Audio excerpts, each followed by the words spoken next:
தலைவருடைய பிறந்த நாளை முன்னிட்டு உங்களை எல்லாம் சந்திக்கிற வாய்ப்பு. பேராசிரியர் சுபவி அவர்கள் பேசுகிற போது சொன்னார், தேர்தலிலே தோற்று போன கட்சிக்கு இவ்வளவு பெரிய கூட்டம் வேறு எங்கு உண்டு என்று கேட்டார். மன்னிக்கவும், இது தோற்று போன கட்சி அல்ல. ஆட்சி கட்டளைத்தான் நாம் இழந்திருக்கிறோமே தவிர மக்களிடம் நாம் தோற்று போகவில்லை என்பது என் அன்பான கருத்து. 1.5 கோடி பேர் நமக்கு வாக்களித்திருக்கிறார்கள். நம்மை எதிர்த்து இன்றைக்கு ஆட்சியில் அமர்ந்திருக்கிறவர் நம்மை விட வெறும் 17 லட்சம் வாக்குகள் தான் அதிகம் பெற்றிருக்கிறார். பெரிய அலை அடித்தது என்றோ, அவர் பால் மக்கள் கூட்டமே சென்று விட்டது என்றோ, இளைஞர்கள் திரண்டு நிற்கின்றார்கள் என்று சொல்வதோ நம்மை நாமே ஏமாற்றிக் கொள்வது என்றால் அவர் 150 இடங்களில் வெற்றி பெற்றிருக்க வேண்டும். பெரும்பான்மை கூட தராமல் வெறும் 107 இடங்கள் மட்டுமே தந்த தமிழ்நாடு இது என்பதை தயவு செய்து மறந்துவிடாதீர்கள். தேர்தல் தோல்வி என்பது நமக்கு ஒன்றும் புதிதல்ல, நமக்கு ரொம்பவும் பழக்கமானதுதான். என்னுடைய முழு நேர அரசியல் பிரவேசம் என்பது கழகம் ஆட்சியை இழந்து அவசர நிலையை சந்தித்த போதுதான். எப்படி நம்முடைய இந்து ராம் அவர்கள் பல்கலைக்கழகத்தில் படிக்கிற காலத்திலிருந்து இடதுசாரி கொள்கைகளில் பற்று கொண்டிருந்தாரோ, அதை போல எனக்கு இள வயதிலிருந்து கழகத்தின் கொள்கைகள் மீது பற்று கொண்டவன். ஆனால் முழு நேரமாக என்னுடைய IAS கனவை எல்லாம் தூக்கி தூர எறிந்துவிட்டு இந்த இயக்கத்தையும் இந்த தலைவருக்கு பின்னால் தான் நடக்க வேண்டும் என்று முடிவெடுத்த காலம் கழகம் சோதனையை சந்தித்துக் கொண்டிருந்த அவசர நிலை காலம். அந்த காலகட்டத்தில் கழகம் ஆட்சி இழந்திருந்தது. இன்றைய கழகத்தின் தலைவர் தளபதி அண்ணன் மு க ஸ்டாலின் அவர்களும் என்னை போன்றவர்களும் ஓராண்டு காலம் சிறையில் இருந்தோம். கழகத் தோழர்கள் அலைக்கழிக்கப்பட்டார்கள். கலைஞர் தனித்து விடப்பட்டார். நெருப்பாற்றிலே நீந்துகின்ற மெழுகுவர்த்தி மனிதன் என்று அவர் எழுதிய கடிதங்கள். பல பேர் விலகிச் சென்ற போது கோழைகள் விலகட்டும், வீரர்கள் தொடரட்டும் என்று உணர்ச்சியூட்டிய தலைவர். இரங்கல் கூட்டங்களிலும், பிறந்த நாள் விழா கூட்டங்களிலும், திருமண மேடைகளிலும் அரசியல் வளர்த்த செம்மல் அவர். அந்த காலகட்டத்திற்கு பின்னால் நடைபெற்ற தேர்தலில் ஜனநாயகத்திற்காக ஒரு ஆட்சியையே பறிகொடுத்த இயக்கம் தேர்தலில் தோற்று போனது. கலங்கவில்லை. சரியாக 2 மாதங்களில் இந்திரா காந்திக்கு கருப்பு கொடி காட்டிய கட்சி திராவிட முன்னேற்ற கழகம், மறந்துவிடாது. அடுத்து எம்ஜிஆர் ஆட்சியை எதிர்த்து போராட்ட களம் கண்டு சிறைச்சாலைக்கு சென்றதும் 6 மாதத்திற்குள்ளாகத்தான். ஆக தேர்தல் தோல்வி என்பது நம்மை துவளச் செய்தது இல்லை. 1996ஆம் ஆண்டு பொற்கால ஆட்சி நடத்தினோம். இலவச அரிசி கொடுத்தோம், இலவச தொலைக்காட்சி கொடுத்தோம், விவசாயிகள் கடனை தள்ளுபடி செய்தோம், மாணவர்களுக்கு பேருந்திலே பயணம் செய்வதற்கு பஸ் பாஸ் கொடுத்தோம். அடுத்த தேர்தலில் தோற்று போனோம். இதெல்லாம் இயற்கை.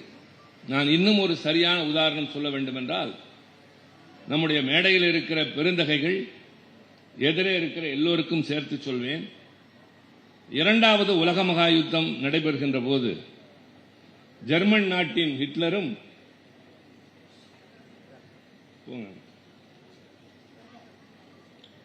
இத்தாலி நாட்டில் இருந்த முசோலினியும் வெறிபிடித்த வேங்கைகளாக உலகத்தை சூறையாடி கொண்டிருந்த பொழுது, மிகப்பெரிய வலிமை வாய்ந்த வல்லரசுகள் என்று போற்றப்படுகிற நாடுகள் எல்லாம் நடுங்கிக் கொண்டிருந்த நேரத்தில், பின்னாளில் ரஷ்யாவும் அமெரிக்காவும் இங்கிலாந்தும் ஒன்று சேர்ந்து அமைத்த கூட்டணி என்பது வேறு கதை.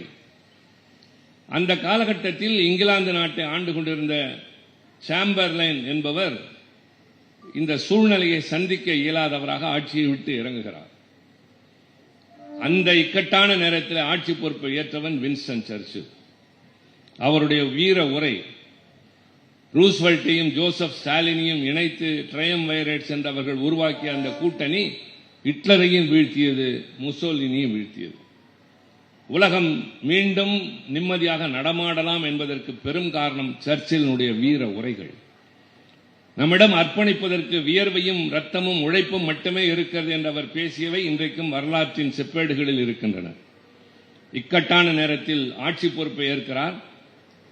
மக்களுக்கு பாதுகாப்பை தேடித்தர வேண்டும் என்று ஒரு பெரிய வலிமையான 2 வல்லரசுகளை, 2 சர்வாதிகாரிகளை வீழ்த்துகிறார். அடுத்த தேர்தலில் சர்ச்சில் தோற்று போனார். இதுவும் உலக வரலாறு தான். ஆக தமிழ்நாடு என்று இல்லை, இந்தியா முழுவதும் எடுத்துக்கொண்டாலும் சரி, உலக நாடுகளில் எடுத்துக்கொண்டாலும் சரி, ஒரு ஆட்சி திறமையாக நன்மைகளை செய்கின்றது, மக்கள் மீது அன்பு காட்டுகிறது என்பதால் தொடர்ந்து ஆட்சி அனுமதிக்காமலும் நடப்பதுதான் ஜனநாயகம் என்பது. காமராஜர் தோற்றதற்கு பின்னால் அண்ணாவிடம் போய் சொன்னார்கள், அண்ணா காமராஜரையே தோற்கடித்து விட்டோம் என்று சொன்னார்கள். அப்போது அண்ணா சொன்னார், திருத்திக் கொள்ளுங்கள், இது காமராஜரையே தோற்கடிக்கிற நாடு, எச்சரிக்கையாக இருங்கள் என்றுதான் சொன்னார். ஆக எது வேண்டுமானாலும் ஜனநாயகத்தில் நடக்கும். ஏற்றுக்கொள்ளுகிற பக்குவம் பக்குவப்பட்ட ஒரு அரசியல் கட்சிக்குத்தான் உண்டு, அது திராவிட முன்னேற்ற கழகத்திற்கு உண்டு. அதனால்தான் இன்றைக்கு தொடர்ந்து பல்வேறு நிகழ்ச்சிகளுக்கு இடையில் இந்த வாழ்த்தரங்கத்தை தம்பி மாசு அவர்கள் ஏற்பாடு செய்திருக்கிறார். தேர்தலுக்கு பின்னால் நான் கலந்து கொள்கின்ற முதல் கூட்டமாக இது அமைந்திருப்பது எனக்கும் மகிழ்ச்சியை தருகிறது. சைதை தேரடி இந்த பகுதி வாழ் மக்கள், உங்களுக்கு இயக்கத்தின் மீது இருக்கிற பற்று எல்லாம் தெரியும். ஆனால் தேர்தல் முடிவு வேறாக இருந்தது. மக்களோடு மக்களாக காலையில் நடமாடி, அவர்களோடு ஓடி உடைத்து, வீடு வீடாக சென்று தனிப்பட்ட முறையில் ஒவ்வொரு பெயரையும் சொல்லக்கூடிய இந்த தம்பி தோற்று போனான் என்றால் அது அவருடைய குற்றம் அல்ல. அதையும் ஏற்கிற பக்குவம் அவருக்கும் வர வேண்டும். நாம் இன்னும் ஜனநாயகத்தில் கற்றுக்கொள்ள வேண்டியதும் நிறைய இருக்கின்றது. எனவே வெற்றி பெற்றவர் நம்மை விட வீரியம் கொண்டவர், நம்மை விட வலிமையானவர், நம்மை விட சிறந்தவர் என்பது அல்ல. மக்கள் தந்த தீர்ப்பை நன்றாக மனதில் வைத்துக் கொள்ளுங்கள். தட்டு தடுமாறி அங்கே இங்கே ஆள் சேர்த்து ஆட்சி நடத்த வேண்டிய நிலையில்தான் அவர்கள் இருக்கிறாரே தவிர அள்ளி கொடுக்கவில்லை, மறந்துவிடாது.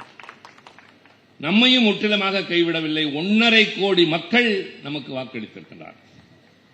ஆக திராவிட முன்னேற்ற கழகம் என்பது தேர்தல் வெற்றி தோல்வி அதன் ஆரோக்கியத்தையும் தீர்மானித்ததில்லை, ஆயுளையும் தீர்மானித்ததில்லை. இது 1000 காலத்து பயிர். நீதி காட்சி ஆட்சி காலத்தில் நிறைவேற்றிய சாதனைகளைப் போல, தமிழ்நாடு கண்ட முன்னேற்றத்தை போல எந்த காலமும் கிடையாது. அந்த நீதி கட்சி 37 சுவடு இல்லாமல் போனது. அது சில காரணங்கள்.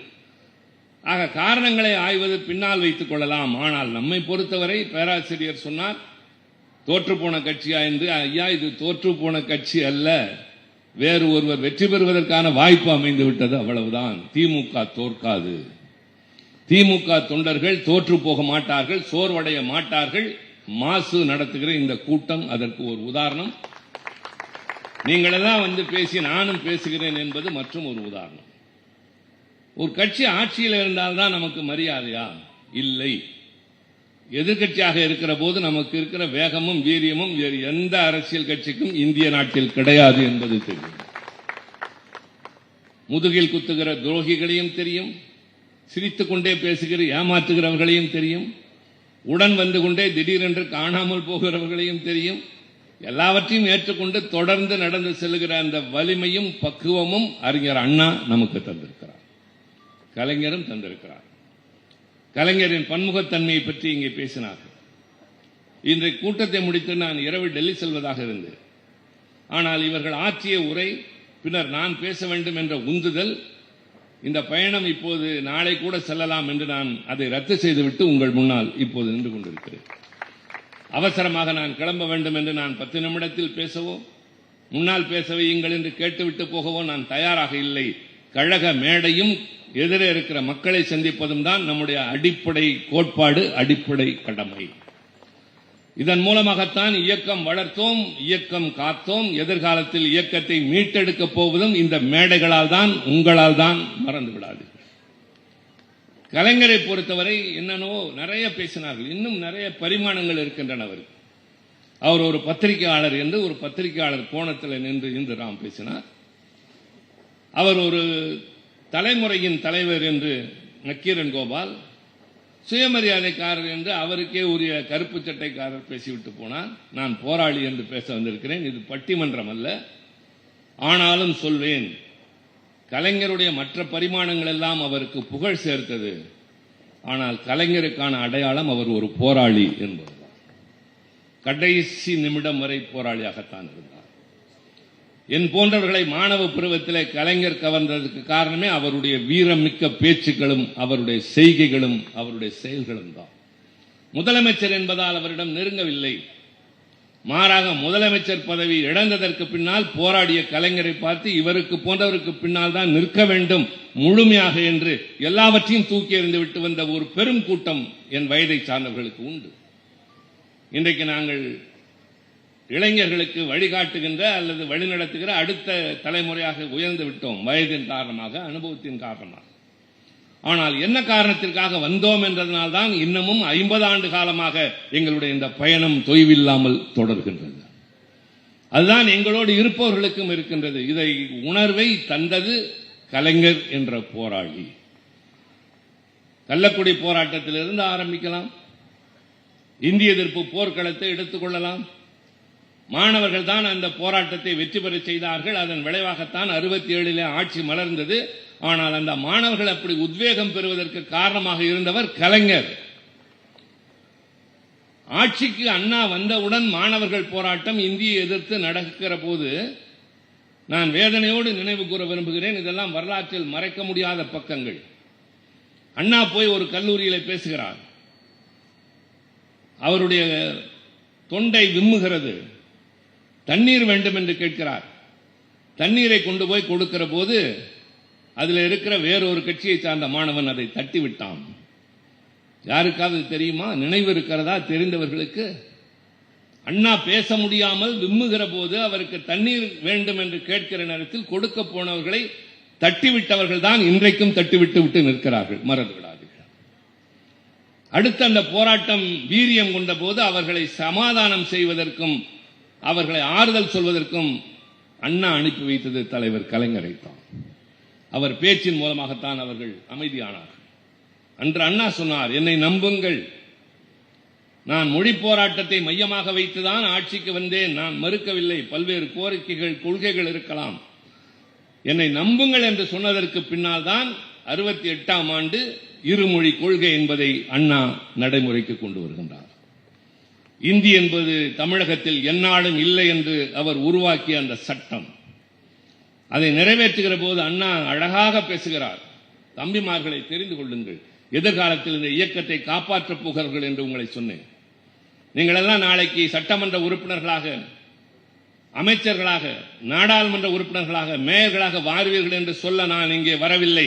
நாளை இந்த இயக்கத்தை காப்பாற்றப் போகிற சிப்பாய்கள் என்ற உணர்வோடு தான் பேசுகிறேன். அதில் அண்ணா பேசுகிற போது சொன்னார், இனி தமிழ்நாட்டில் இருமொழி கொள்கை தான், இந்தி என்பதற்கு இடமில்லை, பாடத்திட்டங்களில் அது இருக்காது. அடுத்து சொல்கிறார், நன்றாக குறித்துக் கொள்ளுங்கள், அண்ணா அன்பானவர், அண்ணா மென்மையானவர், ஆனால் வேறு ஒரு முகமும் இருந்தது. அதுதான் அவரை அவ்வளவு பெரிய தலைவராக உயர்த்தியது. அவர் பேசுகிறார், ஆட்சி மொழி தொடர்பாக மத்திய அரசு நிறைவேற்றிய தீர்மானங்கள் அத்தனையும் இந்த மன்றம் நிராகரிக்கிறது. சட்டப்பேரவைக்கு இருக்கிற சான்றாண்மையை, சாவர்னிட்டி அண்ணா நிலைநிறுத்துகிறார். மத்திய அரசு ஆட்சி மொழி தொடர்பாக நிறைவேற்றிய தீர்மானங்களை இந்த மன்றம் நிராகரிக்கிறது. தேசிய மாணவர் படை NCC என்று ஒன்று இந்த மாநிலத்தில் இருக்கிறது. அதில் உத்தரவுகள் இந்தியிலே தான் பிறப்பிக்கப்படுகின்றன. இன்றைக்கு இந்த மன்றம் தீர்மானிக்கிறது, இனிமேல் NCC அமைப்பில் ஆங்கிலத்தில் தான் உத்தரவுகள் இருக்க வேண்டும், இந்தியில் இருக்கக்கூடாது. அடுத்தபடி போய் சொல்கிறார், ஒருவேளை மத்திய அரசு அதுக்கு எதிர்ப்பு தெரிவிக்குமேயானால், ஏற்றுக்கொள்ள மாட்டேன் என்று சொல்லுமேயானால், நான் அறிவிக்கிறேன், தமிழ்நாட்டின் முதலமைச்சர், தமிழ்நாட்டில் தேசிய மாணவர் படை கலைக்கப்படும் என்றார். யாரை பார்த்து? அண்ணா அந்த நேரத்திலே தட்டிவிட்ட மாணவர்கள் மீது கோபப்படவில்லை, ஆனால் ஏற்றுக்கொண்ட கடமையில் அதை ஆட்சி மொழியாக கொண்டு வருகிறார். பின்னர் கலைஞர் அதை தொடர்ந்து தொய்வின்றி எடுத்துச் சென்றார். நம்முடைய இன்றைய தலைவரும் அதைத்தான் தொடர்ந்து செய்தார். ஆக இப்படியெல்லாம் பார்ப்பீர்களானால் இந்த தலைவர்கள் எல்லாம் அடையாளம் காணப்பட்டதோ மக்களால் ஏற்றுக்கொள்ளப்பட்டதோ ஆட்சி பொறுப்பில் இருந்த காலத்திலே அல்ல. எதிர்க்கட்சியாக இருந்த போது, ஆளுங்கட்சியாக இருக்கிற போதும் கொள்கையிலே வழுவாமல் இருந்தது.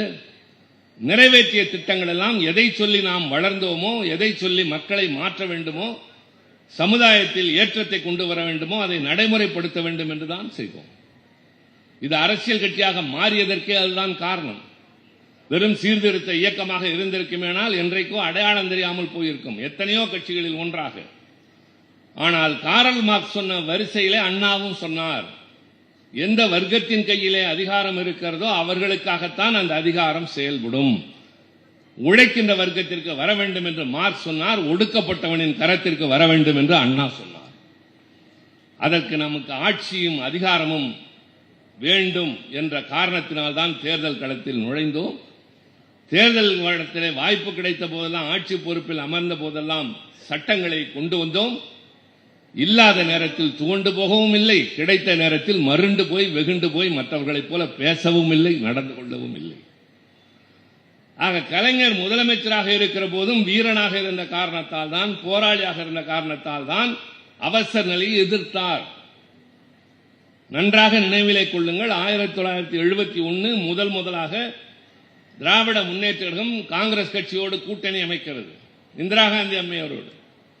அது எதற்காக என்றால், மன்னர் மானியத்தை ஒழித்தார், வங்கிகளை தேசிய உடைமையாக்கினார், முற்போக்கு திட்டங்களை செயல்படுத்துகிறார் என்பதற்காக கூட்டணி அமைக்கிறோம். இதுவரை வேறு எவரும் பெறாத அளவிற்கு 184 இடங்களில் தமிழ்நாட்டில் ஆட்சி பொறுப்பை பெற்றோம். நாடாளுமன்றத்திலே பெரும்பான்மை நமக்கு, மீதி அவர்களுக்கு. இப்படி ஆட்சி நடக்கிற போதுதான் இதே ஜூன் மாதம் 25ஆம் தேதி 1975 இந்திரா காந்தி அம்மையாருக்கு எதிராக வந்த தேர்தல் தொடர்பான இன்றைக்கு அப்பாவுக்கு தீர்ப்பு வந்திருக்கிறது. எத்தனை ஆண்டுகள் கழித்து? 10 ஆண்டுகள். ஒரு மனிதன் தேர்தலிலே செல்லாது என்று போட்டியிட்டு என இப்படி தோற்கடித்தார்கள் என்று தொடங்கிய அந்த வழக்கு 10 ஆண்டுகளுக்கு பின்னால் இன்றைக்குத்தான் தீர்ப்பு வந்திருக்கிறது. ஆனால் அன்றைக்கு இந்திரா காந்தியின் வழக்கை விசாரித்தவர்கள் அவருடைய தேர்தல் செல்லாது என்று அறிவித்தவுடன் ரொம்பவும் நாகரிகமாக இறங்கி வெளிவிடவில்லை, மாறாக அவசர நிலை கொண்டு வருகிறார். அவசர நிலை என்றால் என்ன? உரிமைகள் பறிக்கப்படும். அது அரசியல் சட்டம் தந்த ஒரு உரிமைதான். அடிப்படை உரிமைகள் பறிக்கப்படும். நான் கைது செய்யப்பட்டேன். நான் கல்லூரியிலே படிக்கிற காலத்தில் என் வகுப்பிலே என்னை தேடி போலீசார் வருகிறார்கள். முதல்வர் அவர்களை தன்னுடைய அறையிலே உட்கார வைத்துவிட்டு எனக்கு ஒரு ஆள் அனுப்புகிறார்.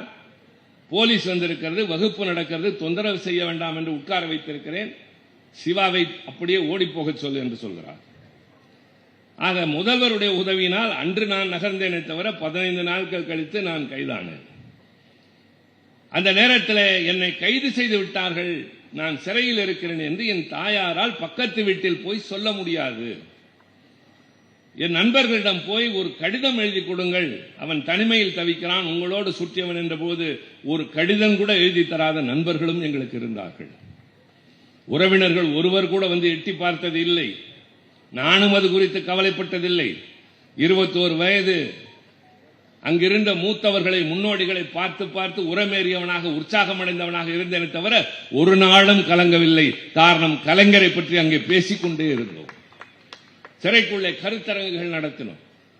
பல்வேறு நிகழ்வுகளை பகிர்ந்து கொண்ட போது இவர்களைப் போல் நாமும் ஆக வேண்டும் என்றுதான் எனக்கு தோன்றியதை தவிர எப்போது திறந்து விடுவான், ஓடலாம் என்று முடிவெடுக்கவில்லை. விடுதலையாகி வெளியே வந்த போது தொடர்ந்து என் கல்விக்கு பின்னால் நான் கண்ட கனவு IAS, அதை நோக்கி செல்வதா அல்லது கலைஞருக்கு பின்னால் செல்வதா என்ற கேள்வி எழுந்த போது அந்த வயதில் சிறைவாசலில் முடிவெடுத்தேன். நாடு, மக்கள், ஜனநாயகம் காப்பாற்றப்பட வேண்டும் என்றால் நம் வாழ்க்கை இனி கலைஞருக்கு பின்னால் என்று முடிவெடுத்தோம். தொடர்கிறது அந்த பயணம். அது என்ன காரணத்தினால்? அந்த நேரத்தில் அவர் போராடிய அந்த உணர்வு. அதனால்தான் நான் கள்ளக்குடி போராட்டத்தை விவரிக்கவில்லை. இந்திய எதிர்ப்பு போராட்டத்தை பற்றி பேசினால் அதை பற்றி எவ்வளவோ நேரம் பேசலாம். அவசர நிலை காலத்திலே அவருடைய அந்த போராட்ட உணர்வு, அதற்கு பின்னால் நிறைய நடந்தது. தம்பி மாசுவுக்கு நினைப்பு இருக்கும். கிட்டு மாவட்ட செயலாளர் ஒரு முறை இங்கே ஒரு பிரச்சனை, அறிவாலயத்தை அப்போதுதான் திறந்த கொஞ்ச நாட்கள் அண்ணா கலைஞர் உட்கார்ந்திருக்கிறார். காவல்துறையினர் அப்போது ஒரு அதிகாரி இருந்தார், நான் பெயர் சொல்ல விரும்பவில்லை, அத்துமீறி நடக்கிறார் என்று சொன்னார்கள். அவர் கொஞ்சம் கட்டுப்பட்டு நடக்கிறாரா என்று கேளுங்கள், இல்லாவிட்டால் நானே வருவேன் என்று அந்த துண்டை எடுத்து நடந்தார் பாருங்கள். மறக்க முடியாத நாள் அது.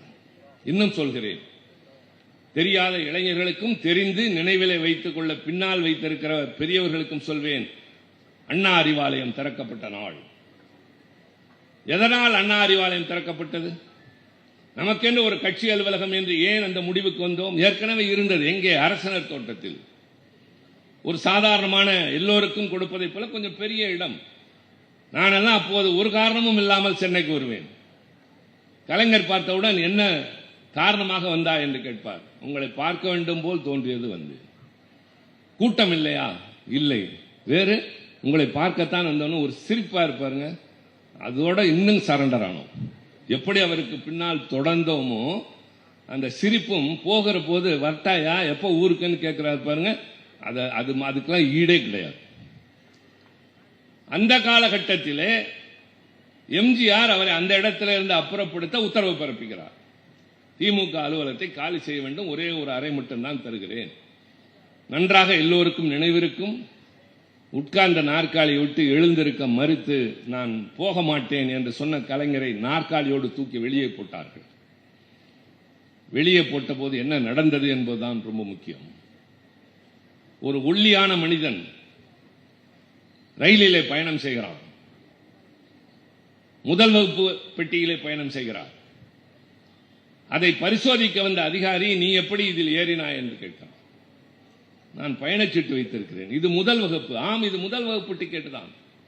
நீ முதல் வகுப்பு டிக்கெட் வாங்கி இருக்கலாம், ஆனால் நீ இதில் பயணம் செய்யக்கூடாது. இங்கே வெள்ளையர்கள் தான் பயணம் செய்யலாம் என்று சொன்ன பொழுது அந்த பிடிவாதக்கார ஒல்லியான மனிதன் இறங்க முடியாது, இது என் உரிமை என்று சொல்கிறான்.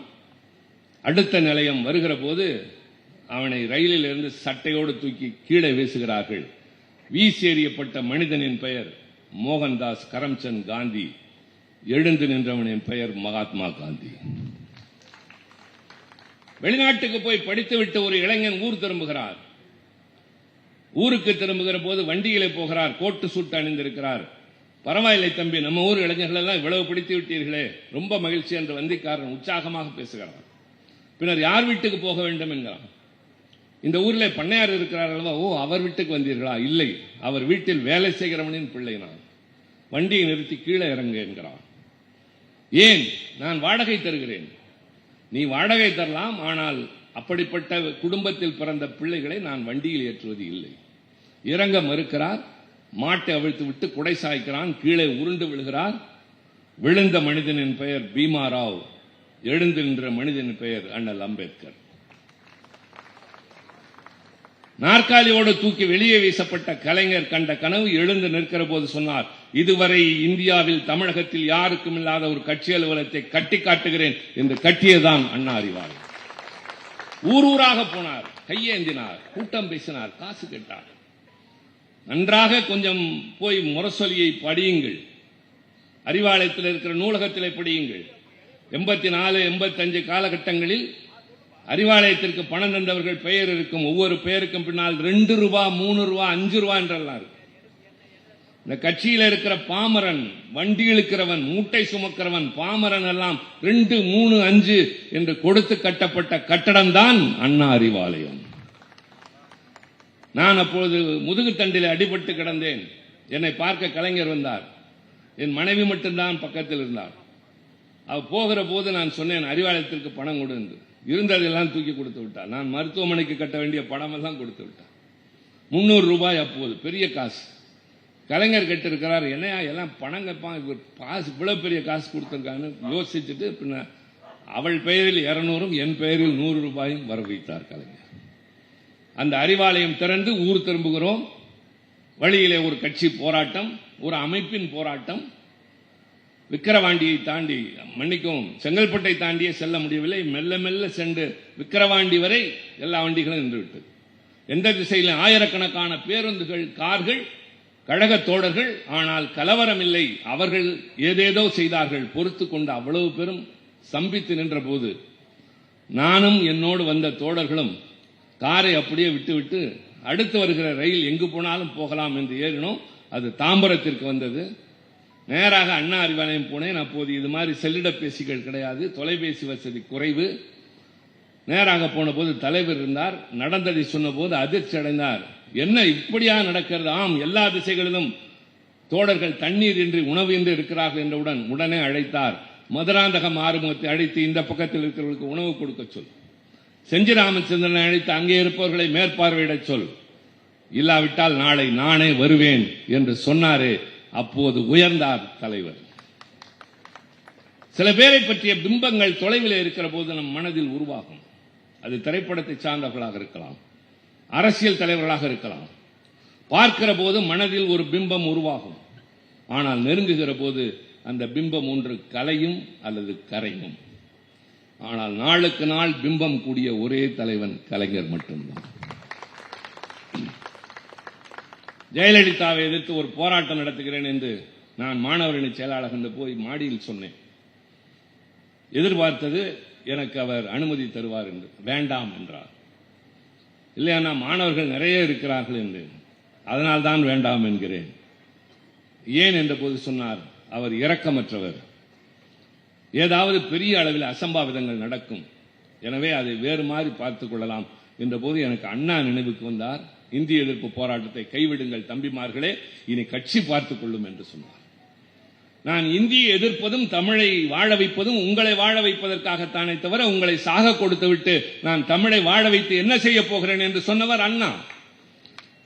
ஒரு இரக்கமற்றவரை எதிர்த்து போராடி மாணவர்கள் வீணாக பலியாகிவிடக்கூடாது என்று கருதிய கலைஞர் நான் வந்ததற்கு பின்னால் முரசொலிக்கு கட்டுரை எழுதுகிற போது எழுதினேன். தலைவரை பார்த்துவிட்டு நான் ஒவ்வொரு படியாக இறங்கிய போது அவரை பற்றி அபிப்பிராயம் ஒவ்வொரு படியாக கூடிக்கொண்டே போனது. பின்னாளில் ரொம்ப நாளைக்கு அப்புறம் கலைஞரை இவர்களை மாறி பத்திரிகையாளர் ஒருவர் சந்திக்கிறார். நிறைய புகைப்படங்களை கண்ணுக்கு முன்னால் போடுகிறார்கள். இதில் உங்களுக்கு பிடித்த புகைப்படம் எது? இது கலைஞருடையது எல்லாம். அவர் ஒரு படத்தை எடுத்துக் கொடுக்கிறார். அது அண்ணா சிலை அருகில் அவர் கைதாகிற படம். அவர்கள் கேட்கிறார்கள், ஏன் போராட்டத்தில் கைதானீர்கள் என்றால், ஆம். அப்படி என்றால் நீங்கள் ரயிலுக்கு முன்னால் கள்ளக்குடியிலே படுத்ததையெல்லாம் தந்திருக்க வேண்டும். அது எவ்வளவு பெரிய போராட்டம், ஏன் இதை தந்தீர்கள் என்ற போது கலைஞர் சொன்ன பதில், 53 அந்த போராட்டத்தில் நான் கலந்து கொண்ட போது கழகம் வளர்ந்து கொண்டிருந்த காலம், கழகம் தேர்தலில் போட்டியிடாத காலம்.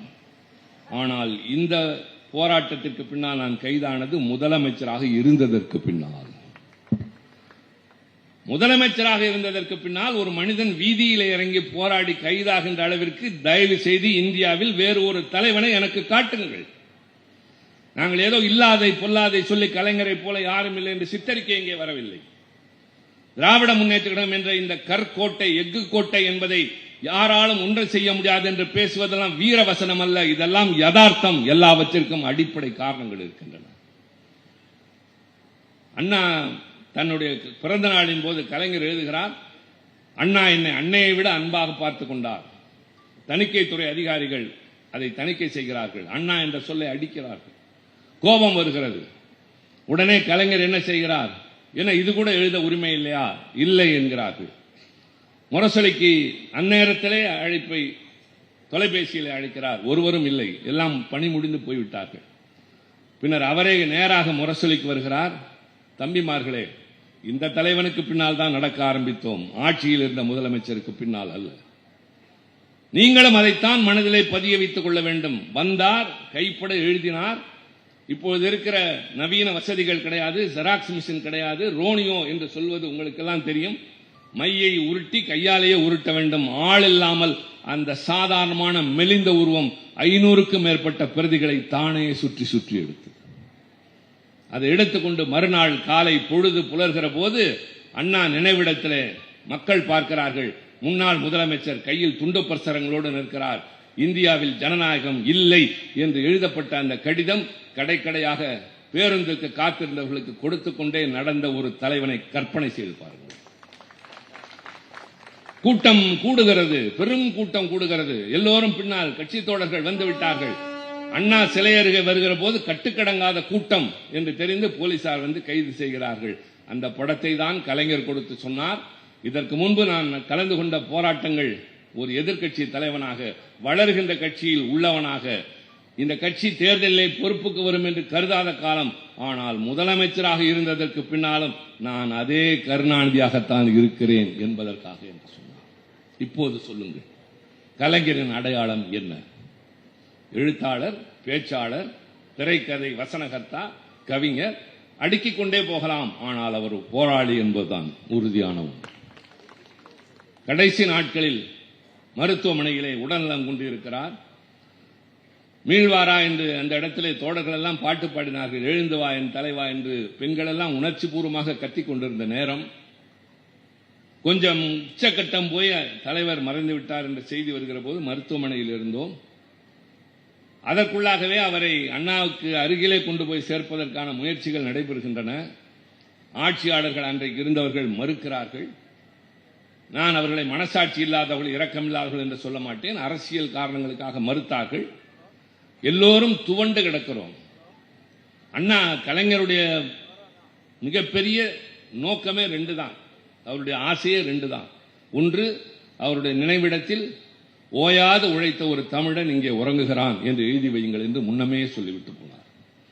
2வது, அண்ணாவுக்கு பக்கத்திலே உறங்க வேண்டும் என்று சொன்னார். அவர் வழியினால் அம்மா என்று கத்தியதில்லை, அண்ணா என்றுதான் சொல்லியிருக்கிறார். மருத்துவர்களே அதை சொல்வார்கள்.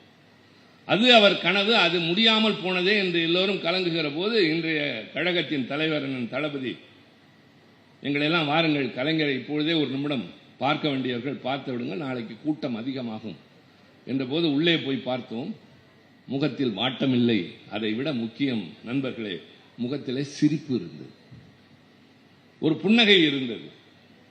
இத்தனை நாட்கள் உடல்நலம் கொண்டிருந்த மனிதன், பேச முடியாமல் இருந்தவர், நோய்வாய்ப்பட்டிருந்தவர், அது எப்படி முகத்திலே புன்முறுவல்? அந்த புன்முறுவலின் பொருள் எப்போது தெரிந்தது தெரியுமா? நீதிமன்றத்திலே நமக்கு உத்தரவு கிடைத்து அவரை அண்ணாவுக்கு பக்கத்திலே கொண்டு போய் வைக்கிற கடைசி நேரத்தில் தான் தெரிந்தது. நீங்கள் ஏன் அவ்வளவு பதறினீர்கள்? எனக்கு தெரியும், நான் விரும்பியதை செய்வேன்.